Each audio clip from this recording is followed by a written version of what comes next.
Assalamu alaikum and welcome back to my YouTube channel, Ebiessporttalk. Today we're going to start having a look at the World Cup teams and also look at the upcoming two series between Pakistan and England and India and Australia. So let's start off by looking at the Netherlands squad for the World Cup.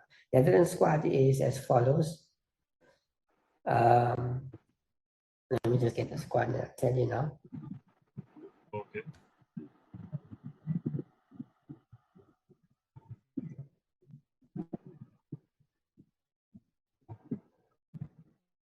So let's continue on talking about strengths of the Netherlands squad. One player that I think will be a big factor for Netherlands is Ronald van der Merwe. Reasoning, he's played a lot of his cricket in England and South Africa, and he's represented South Africa internationally. And he's participated in the 2009, 2010 T20 World Cup and 2009 Champions Trophy. So he brings along a lot of experience with him, and I think he's going to be a deciding factor as he's an all-rounder. He's a spinner, and he's one of those spinners who I think you can bowl at the death. Death bowling. And that's why I think he's going to be very tough for the opposition and he'll be a key player for Netherlands. So Faris, what is your thoughts on the Netherlands team and Van der Merwe? Actually, Ebi, the squad is open in front of me right now. Okay. And I am looking at the few names that I think will be dangerous. First will be Stephen Myberg, and the second one will be Tom Cooper, and the third one will be Bas de Leeuw. I think he is a fast bowler, no? Fast bowler and a batsman, so all-rounder.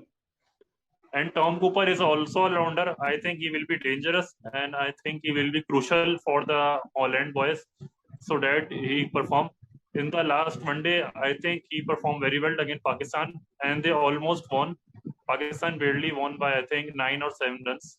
There was a very narrow margin, and they performed very good in the Pakistan full strength team. And I think they have also, got a very big background against the England also. Like they defeated the British in 2009 World T20, if you remember. Yeah. So I think these three players will be the main players for Holland to perform. Yeah. Okay, let's look at the squad. I've got it in front of me. It's S. Edwards, who's the captain. And yes.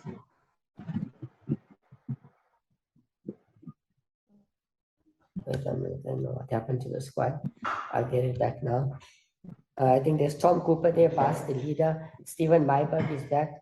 Vikramjit is there. Klaassen is back for them. Fred Klaassen. They got Tom Cooper, Rolf van der Merwe. Colin Ackerman, another all-rounder. He's also played a lot of his cricket in South Africa and England on the county circuit. Is experienced. Doesn't play international for South Africa, but he's a very good prospect for them. So yeah, that's some very good key players. They have from the Pakistan series took out a few and brought in those experienced players. So I think those players will be key for them. And I think in the group that they are with Sri Lanka, UAE, and Namibia, they will be fancied to go to make it to the Super 12 alongside Sri Lanka, as they have a strong team and experience. And also, I think Australian conditions might suit them a little bit compared to last year, where they had a very bad T20 World Cup. Exactly. So yeah, then I think they will be a strong team for this year's World Cup.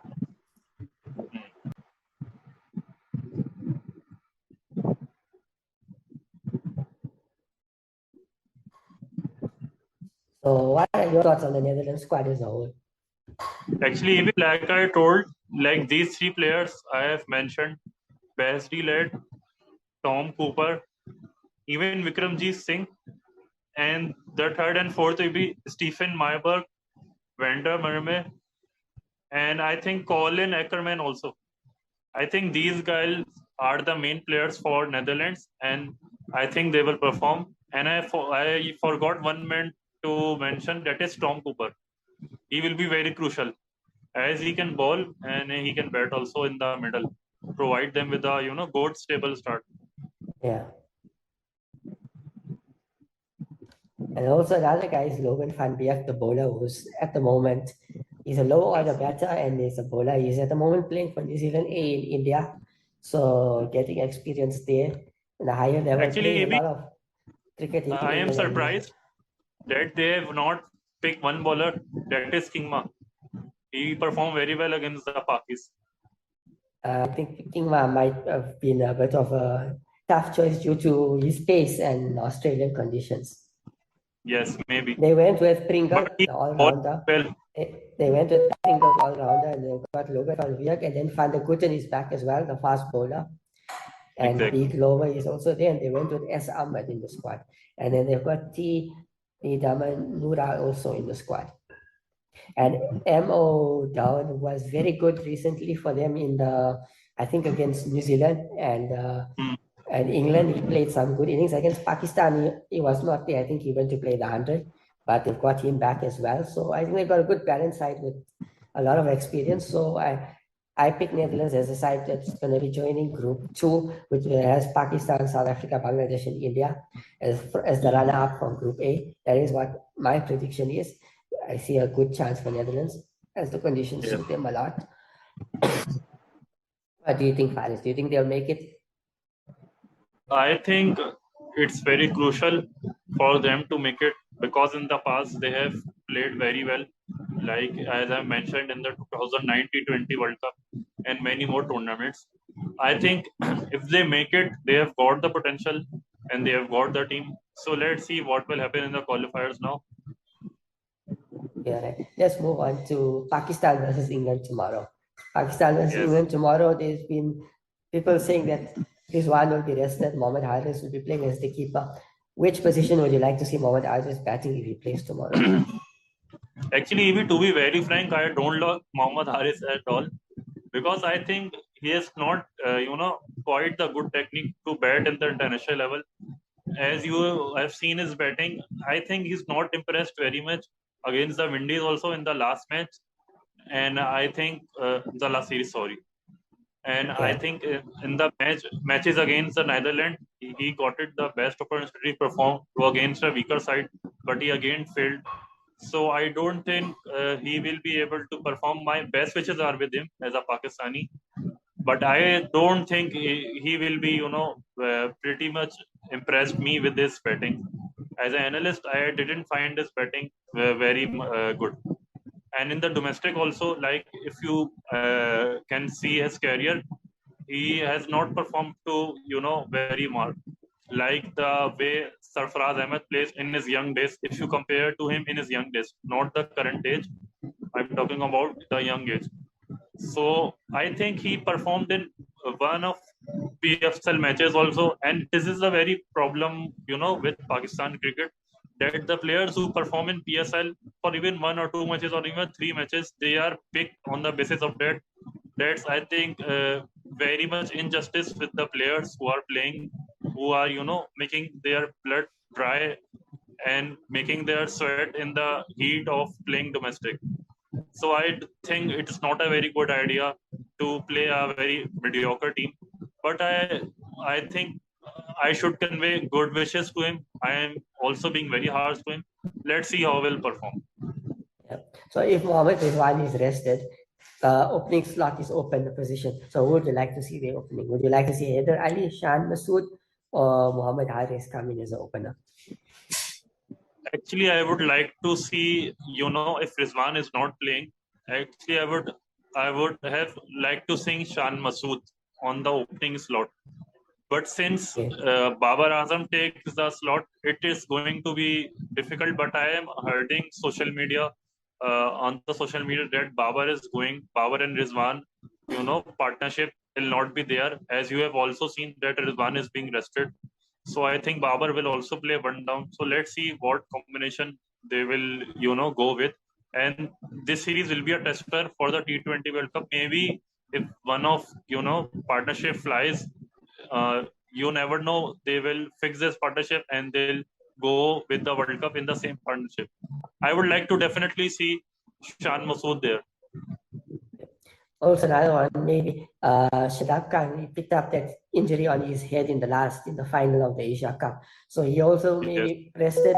So if he's rested, who would you like to see take the role of that frontline leg spinner? Usman Kadir or the new youngster who they have brought in? I would like to see, 1 or 2 matches or maybe 3 matches with Usman Qadir, let him test, because he also didn't get very much chances. 1 of 2 matches I think he got in the Netherlands match, if I remember it clearly. So, I would like to see actually in the first 3 T20s or at least 4 T20s, at least Pakistan sail the T20 series. And after that, we can try, the young spinners that are included. And one is Ibrar Ahmed, who has also played in the Karachi Kings in the 2016 season. And he also has performed very well in the domestic season, also although in the current national T20. So let's see what happens. Yeah, he is the young spinner. I've seen a video of him yesterday, I think. Yes. They were showing how he's bowling since he got selected for Pakistan. And they've also selected an all-rounder, a pace bowling all-rounder. They were showing some of his Yes. shots. So do you see him getting opportunity in this series? I wish that he could get some opportunity rather than sitting on the bench, because it is a culture of Pakistan cricket, to warm their benches in the dugout instead of laying them into the ground. I have seen this culture, whether it's old or whether it's young. Unfortunately, it's not very good. It's not a very good practice. But let's see what mindset they will go. And Evie, as a neutral, I think you must have seen Pakistan is afraid of doing testing, especially against a weak side. But this England side is not a weak side. Although 1 or 2 players are missing and 1 or 2 players are injured, I heard also that Butler will play, the 4 T20 in Karachi, and after that, all the matches he is bound to miss the first T20 matches. So let's see what team does Pakistan go with. And actually, I'm going to watch the 4 T20I at the stadium. So I will be, getting my eyes very close onto the players. So coming to the point of Butler, Butler has hinted that he might not even play any of the matches throughout the series if his injury is not healed properly. Like you said, for now they're saying maybe first T20s he plays from the fourth T20 onwards.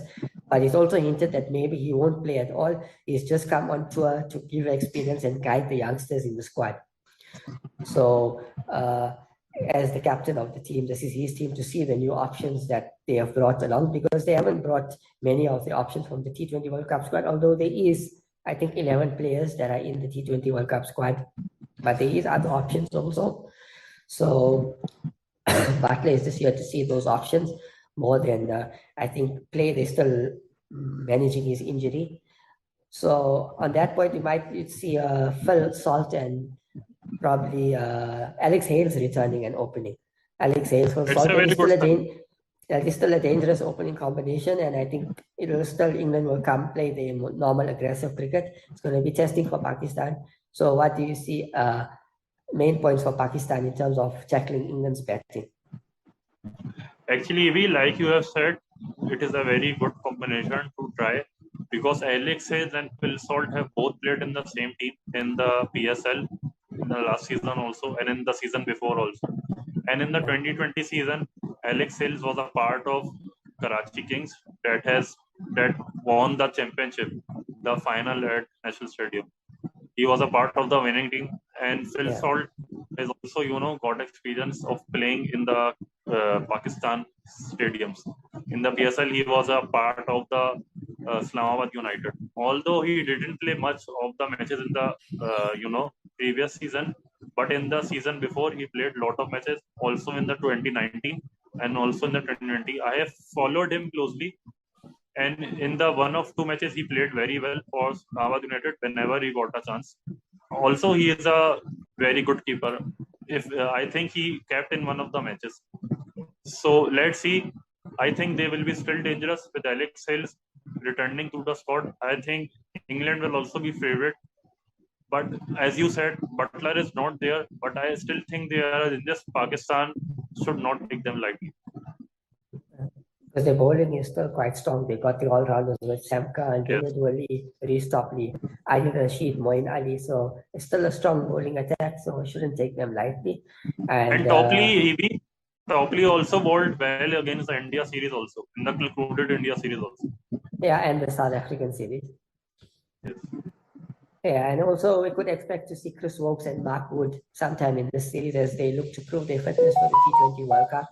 So the bowling attack does have a few strong teams. I don't think Wokes and Wood will play all the games, Mark Wood, but they would play at least maybe 3 or 4 to show their fitness, and I think they'll be managed. They won't play every game. They'll play probably one and then rest and then play another one, but they will play at least 4. And I think that will be a good test to see Pakistan facing some good bowling. It will prepare them Yes. as well for the T20 World Cup. Also, these matches will be played on drop-in pitches. Pakistan played 4 of the 5 matches in the T20 World Cup on drop-in pitches. Do you think that is good preparation for Pakistan? Actually, Abhi, I was about to come on that point. These are not quite the drop-in pitches because Ramiz Raja said that the soil that they were importing from Australia got stuck at the Karachi port and didn't came up to the ground exactly onto the point where they have to prepare the pitch. So they have a combination of sand coming from the Pakistan area, that is Nandipur.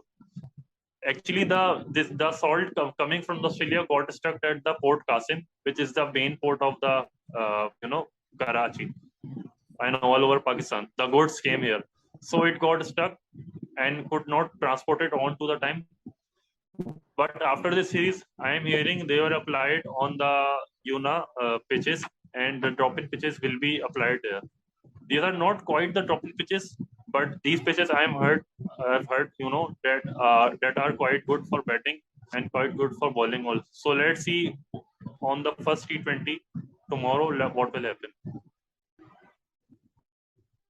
Okay, so as I was saying, starting 11s for tomorrow's game, predicted starting 11s for both Pakistan and England. So my predicted 11 for England would be Phil Salt and Alex Hales, David Malan, Harry Brooks, Moeen Ali, and then I'd see them going with Sam Kerr and David Woolley, Adil Rashid, Reece Topley, Gleason, and I think they'll put maybe Jack, Will Jacks, the batsman. Will Jacks will come in and slot in around the number 5 position ahead of Moeen Ali. That's my prediction for England. For Pakistan, I would see Moeen. I can see Babar still staying as an opener. Alongside with him, I think Mohammad Haris, the wicketkeeper, they'll give him a chance as opener.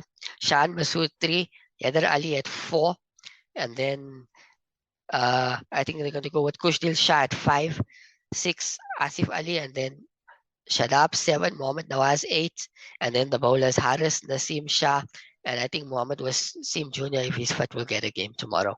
What are your predicted 11s? Sorry, come again. What's your 11? What 11 would you predict for tomorrow? Starting 11. For both teams? Yeah, both teams. Okay. Okay, Evie, my predicted 11 will be the same that you have mentioned, but one change. Instead of Wasim, I think they will go with a leg spinner for Pakistan, and for England, instead of Jacks, I think they will go with Adil Rashid, depending on the conditions. I've said I Adil think Rashid. they are I've put Adil condition. Rashid.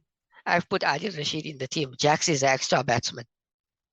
Okay. Yeah. Okay. I think that you have left Adil Rashid. No, I haven't left. I've put him in the team. Okay. So I think my team would be same also. That the names that you have mentioned, I think that they will go. Also, they will add a leg spinner like you have mentioned, Adil Rashid. And in the Pakistani team, they will go with Usman Kadir, with the experience of Usman Kadir. Very little experience that he have had. He is almost in the team for 2 years now. He started playing from 2020 against Zimbabwe. So I think he will be in the team.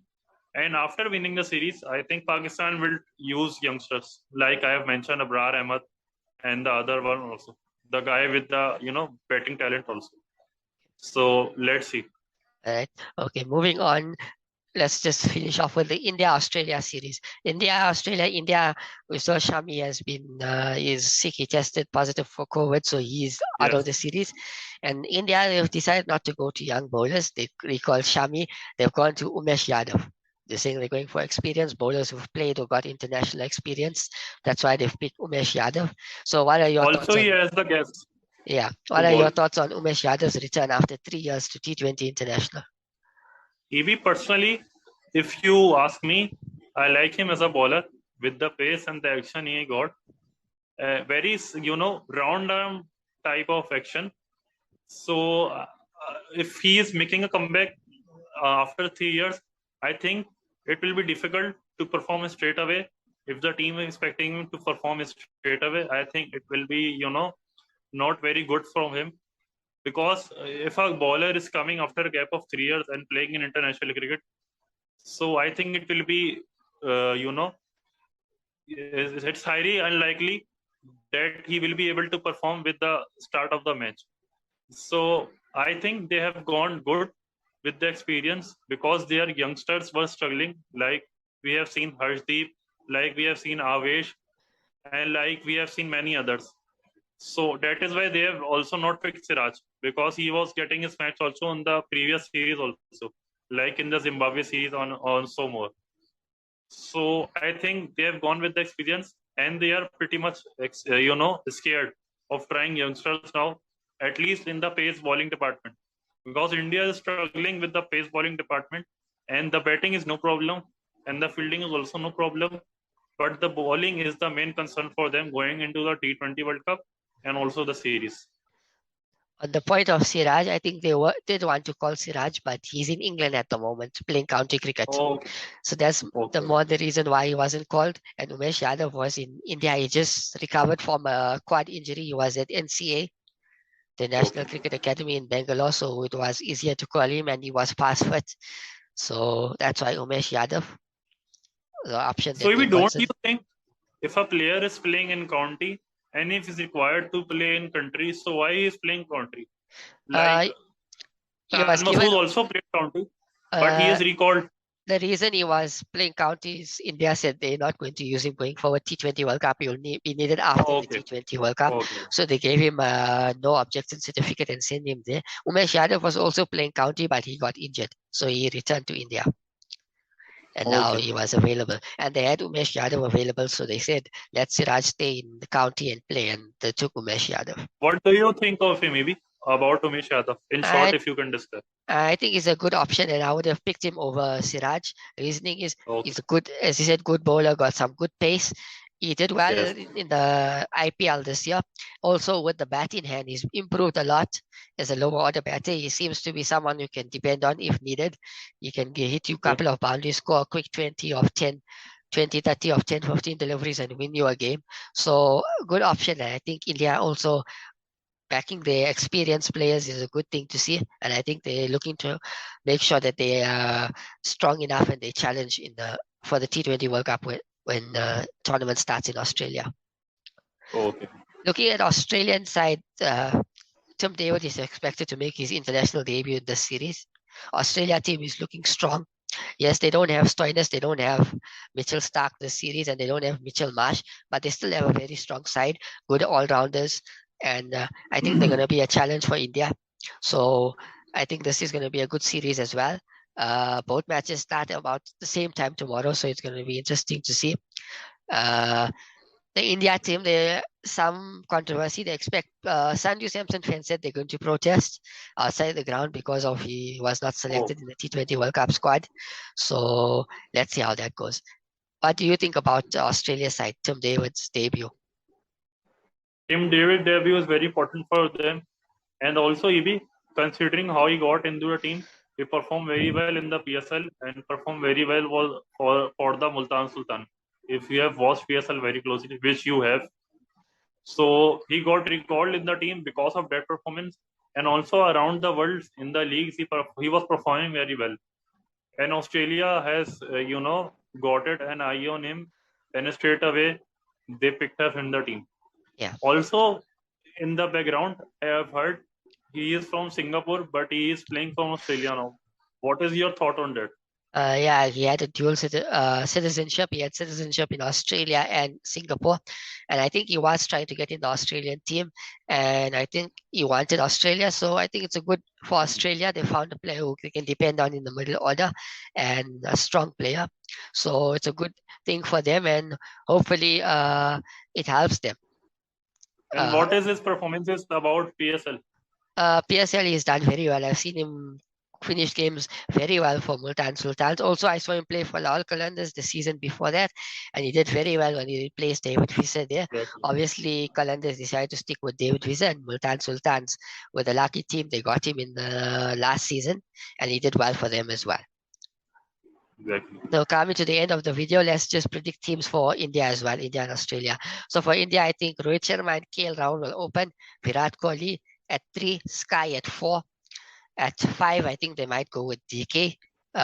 6, 5, Pandya, then DK, then Akshar Patel. And then after that, they will come with the bowling with Ashwin, Bumrah, Arshdeep, and Bhuvi. And for Australia, I think they're going to go have Warner Finch up top, middle order Steve Smith, Maxwell, Cameron Green, Tim David, Matthew Wade as the keeper, Pat Cummins, Hazelwood, I think Zampa, and then Ashton Egger as a spinner as well will play for them. Okay. What is your 11s for the two? Are you going to go with the same? I think I will go with the same, but I have one question. Is Pant selected in the team or not? Yes, he is in the team. He's in the team. Then I think I will go with Pant rather than Dinesh Karthik. Yeah, it does also give that extra, that left-handed variety in the middle order. And also considering he performed very well in the Australian tour last year, we can say different format, that the famous test match that India won at Gaba, like they got bowled down at 36. It was a very humiliating score for them, but the way he played in the second innings and changed the perspective for India. First time they have won, the series in Australia. I think the X factor is with Pant, and I will go with him. Yeah, he is an X factor, and he seems to like the conditions in the Sena countries. He performs well there. So yeah, I think in Australia also I would go with Pant, but also DK is there as a backup. Okay, that's come to the end of the show. Thank you, Faris, for coming on the show today. Assalamu alaikum to the viewers, and please do like and subscribe and share the video. Also subscribe to Gaming Lounge, Faris's channel, and I'll put the links in the description. Thank you. Assalamu alaikum.